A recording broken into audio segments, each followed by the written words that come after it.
Ayun mga idol. So nandito na tayo sa taas ng hilltop. Actually pag diniretso mo pa to, yan, going to Antipolo Church na yan. Okay. Nakadalawa na akong panik. Kanina yung unang akit ko dito, tingnan nyo ang daming basura oh. Okay.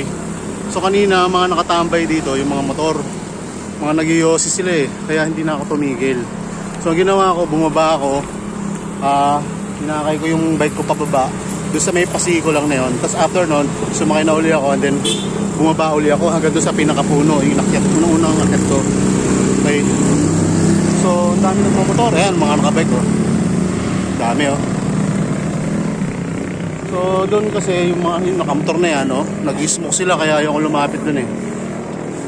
Kasi maganda yung view dito eh oh. Ayan oh. May mga puno lang pero kung nandun ka sa kabila, magandang pumesto doon. Kaso ayun, may nag-iossi kaya ayaw ko pumunta ron.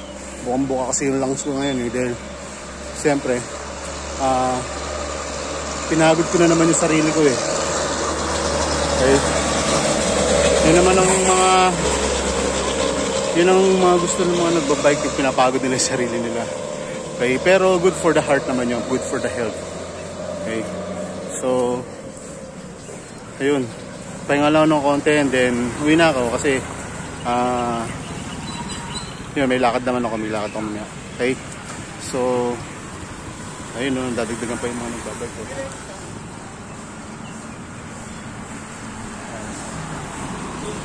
Parang yun yung nakakasabay ko kanina, yung bata, in-overtaken ako. Sila nakakaisang akit pa lang, ako nakadalawa na.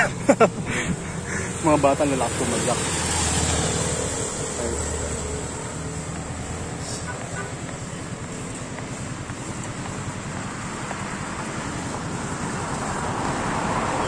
Ayan, naka-RB, yan din yung kanina nakasabay ko. In-overtaken ako niya kanina eh. Mga naka-road bike sila. Pero nakaisang akit lang sila. Hindi ko alam bakit ganun. Kasi kanina nakita ko sila, patigil-tigil din sila eh. Ilang beses ko sila nadaanan. Okay mga idol. So hanggang sa susunod na ride na lang natin ulit. Okay? So uwi na ako. Okay?